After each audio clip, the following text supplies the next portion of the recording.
Like the Northern Lights, from SAS Rogue Heroes, the Authorised Wartime History by Ben MacIntyre. The airfields of the Gulf of Sirte were strung out along the Mediterranean coast like buoys on a rope. Sirte, Kamet, Nophilia, Agela, Agadabia. Once these had been sleepy little tuna fishing villages. Now they were home to the German and Italian air forces in North Africa. Vital aerodromes from which Axis fighters and bombers harried the British lines, attacked the convoys sailing to and from Malta, and provided the air support so vital to the Afrika Korps. Auchinleck's counteroffensive had pushed Rommel back as far as Gazala, but the front line was still so distant that an attack on the airfields seemed laughably unlikely to those living and working on them. Stirling laid out a three-pronged plan of attack. The first assault team, led by Stirling himself and Paddy Mayne, would be transported across the desert to within striking distance of Sirte, on the western Gulf coast. Sirte was believed to be the largest of the airfields. They would carry out surveillance and attack on the 14th of December. The same night, a force under Jock Luz would strike Agela, the southernmost Gulf airfield and the nearest to Jallo. Finally, on the 21st of December, just before Brigadier Reid struck north with his ground troops, Bill Fraser's section would attack Agadabia on the eastern side of the Gulf. 2 days after arriving in Jallo, Stirling's force of 14 men climbed into the trucks of the Rhodesian patrol of the LRDG and set off on the 350-mile journey to Sirte. The SAS team included Reg Seekings and Johnny Cooper, whose mutual antipathy had been sharpened by a fierce argument at the Oasis just before departure. Seekings and Cooper were dismayed to find that they were both deployed in Stirling's task force. They would have to spend the next 6 days side by side, bouncing around in the back of a truck, and then go into action together. We were unhappy. We didn't speak. We looked daggers at each other all the way up to the job.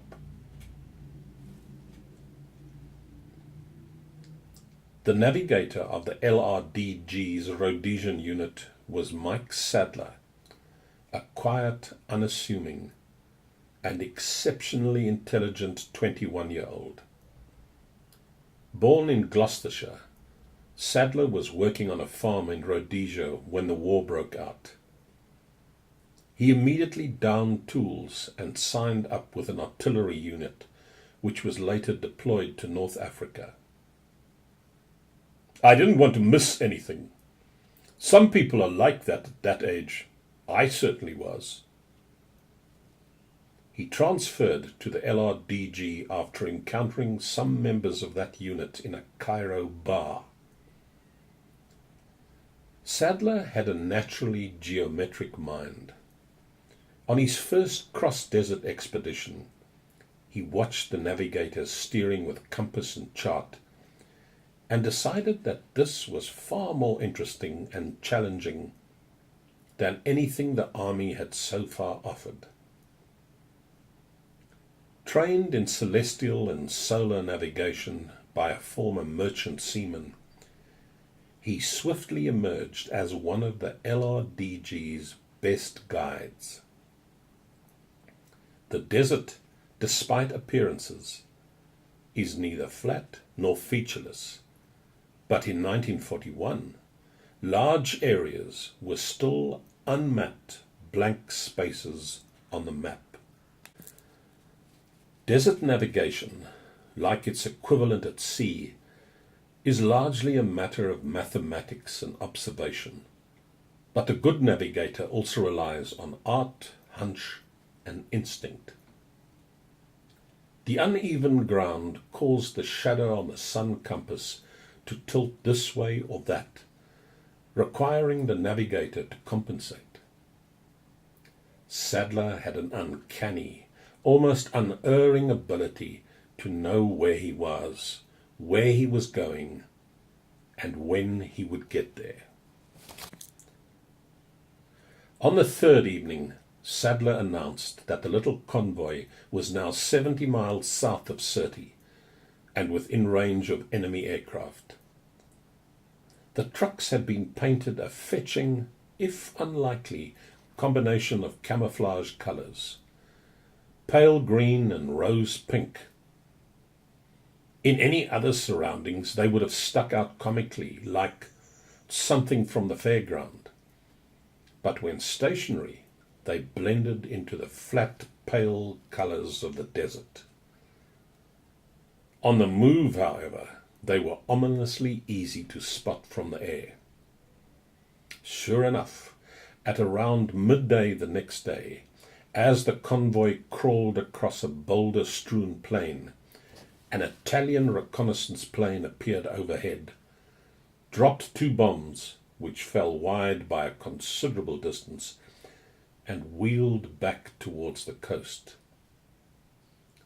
The drivers gunned their engines and scrambled to take cover in a patch of low camel-thorn scrub on the south, perhaps half a mile in length.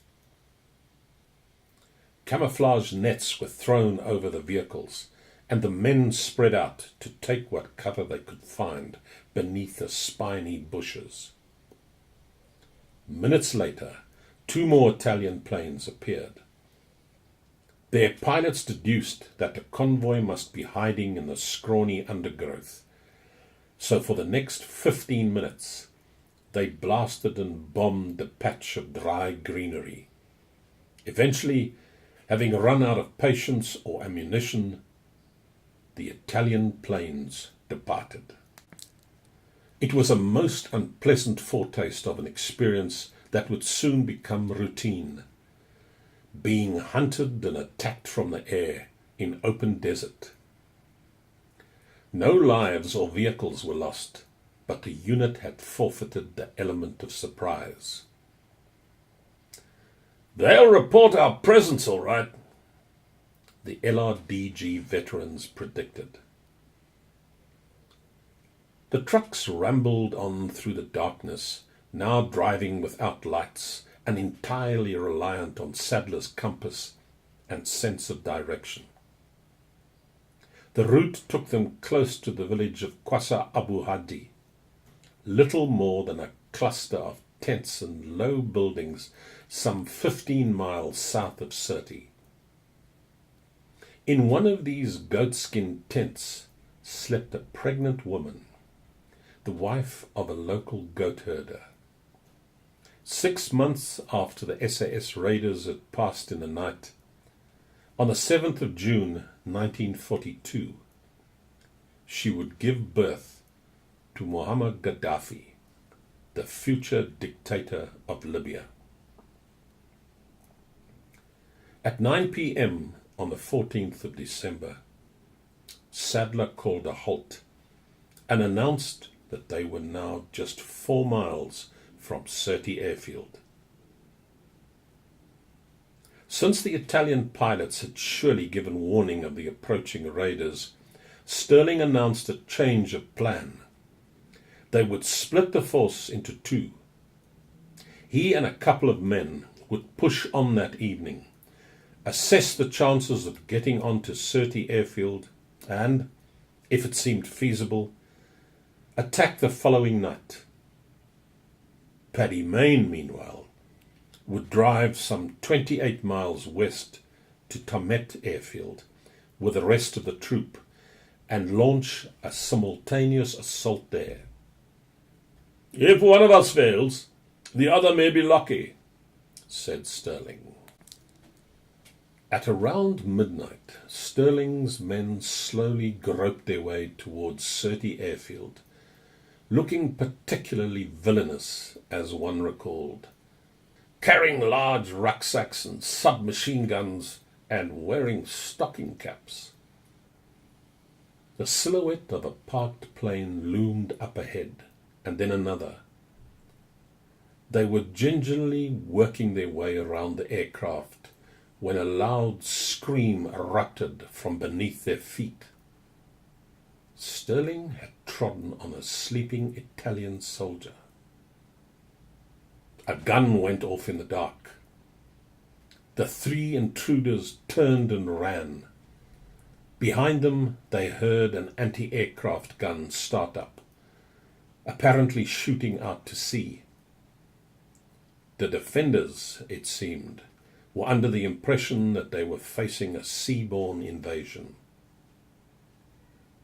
The Italians were getting extremely excited and shouting, recalled Cooper.